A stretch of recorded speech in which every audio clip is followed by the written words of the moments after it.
löşbatan üstüme geldi. Seher gördüm löşbatan üstüme geldi. Sözü hatırelerle kalmışam ben. Giydi senetler uzalmışam ben. Ayağım ettiye sen bozalmışam ben. Ben öğrettiğim zaman üstüme geldi. Ben öğrettiğim zaman üstüme geldi. Burada sözel müşteri kuvvetlidir. Meyxana cəngavəri kuvvetlidir. Həzrət Əli nökəri kuvvetlidir. Cəhənnəmə pəhlivan üstüme geldi. Cəhənnəmə pəhlivan üstüme geldi. Şan sözün sorarma. Canımla kurbandı sakın sınavma. Ben yapmışam bunların kabanlarla. 5 neferdi yanmayan üstüme geldi. 5 neferdi yanmayan üstüme geldi. Tarihte Hişmeli'ni öldürdüler.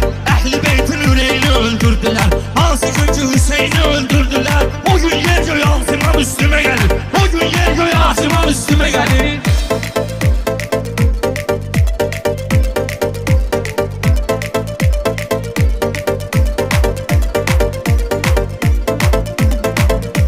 Meyhanada yukarı kesilmez talaş. Hele sözüyle başladım yavaş yavaş. Maççı sahipten ne diyeyim ay kaka.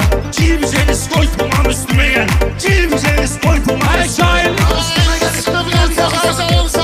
Adam verir dolanma kardeş pay. Heyif dökül temizlen keran sayı. Rengine bak istekan üstüme gel. Rengine bak istekan üstüme gel. Reşat yenə toyda dur anakonda. Ağızlara mən çəkirəm vagonda.